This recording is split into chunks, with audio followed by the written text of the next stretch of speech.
travail, il n'y a jamais rien de provocateur pour provoquer, ça ne m'intéresse pas. J'ai envie de dire des choses.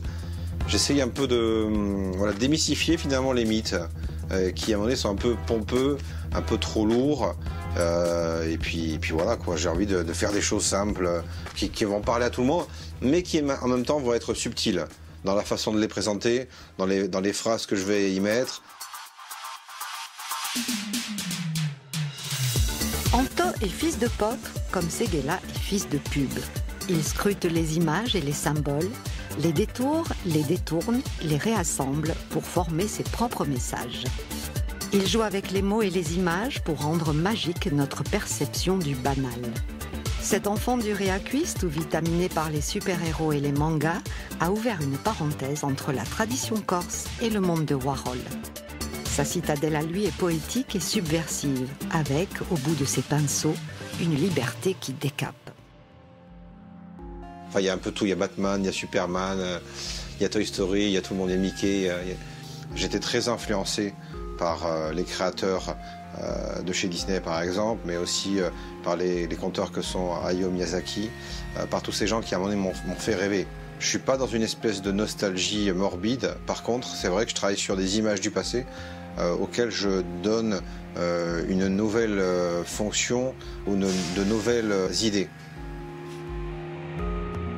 J'ai grandi dans les années 80 avec tous ces créateurs complètement dingues que sont Jean-Baptiste Mondino ou encore Jean-Paul Goude. L'esprit aussi Canal, les Decaune, etc., Gildas, tous ces gens un peu, les nuls, toute cette culture d'autodérision complètement folle. C'est ces gens en fait qui étaient mes idoles et c'est pour ça que finalement j'ai fait du pop art. Alors c'est pas que le pop art, en fait c'est même la pop, la musique pop. Tu vois, moi j'ai été bercé par U2, Depeche Mode, etc., par The Cure.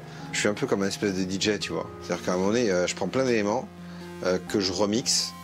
Moi j'ai envie un peu de prendre des outils modernes qui sont donc le numérique, qui vont me permettre de pouvoir rapidement composer des images, mais ensuite d'avoir un rendu qui soit celui des platines vinyle, par exemple, tu vois. C'est-à-dire qu'à un moment qu'on puisse toucher la matière. C'est important. Le problème, on vit dans une société aujourd'hui où les gens ne touchent plus les choses.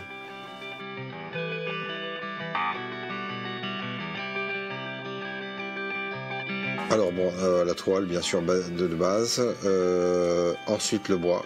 Donc je travaille le bois à la manière d'un bas-relief en fait, avec plusieurs strates pour arriver en fait à quelque chose qui est du relief. Et je peins à l'acrylique essentiellement, quelques ajouts par exemple du collage d'objets plastiques par exemple, beaucoup de recyclage. J'ai des morceaux, des fragments de peinture qui ont séché, que je vais intégrer dedans aussi. Enfin, il y a tout un tas de choses qui rentrent dans le processus créatif. C'est assez débridé, on va dire. Voilà. Il y a un côté, moi j'aime le côté artisanal dans ce que je fais. C'est-à-dire qu'à un moment donné, c'est aussi pour ça que j'aime les pièces uniques.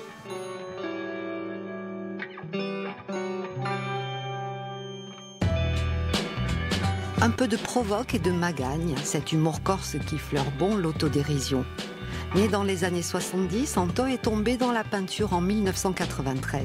Il se définit comme un DJ qui remixe les mots et les images. Son pop art corsé aux couleurs vitaminées veut être une BD géante qui parle de la Corse et de son rapport au monde moderne. Sa force, c'est l'entorse, à l'orthodoxie, aux symboles, aux traditions. Comme le fils de pub qui l'a inspiré pour devenir lui-même fils de pop, Anto assume ses œuvres de commande. Pour une eau minérale, un viticulteur, un glacier lui-même artiste des mélanges de saveurs. Cette toile au Fradé, c'est un peu tout ce que je déteste et tout ce que j'aime à la fois. On a des personnages, Batman et Robin. Alors c'est l'image en fait qu'on a connue sur le web, je ne l'ai pas inventé, j'ai l'interprète. Il y a une expression que beaucoup de jeunes hommes utilisent qui est Fradé. Voilà. Et moi, je ne la supporte pas. Répéter en plus à longueur de journée, tu vois, par des gens, au Fradé, au Fradé, au Fradé. En plus, ils sont pas forcément frères, ou en tout cas, pas forcément amis, mais ça y est, on est tous Fradés. Et moi, ça m'énerve. Et en fait, Fred et Lumi qui a Fradé, c'est un peu, regarde, n'oublie pas tes racines, n'oublie pas la langue, essaye de pas donc, écourter tout ça et de massacrer les mots. J'aime les choses. Les choses qui ont une histoire et il faut pas les toucher. Voilà. Ou alors si on les touche, il faut faire attention. Voilà. Donc c'est un peu ça cette toile.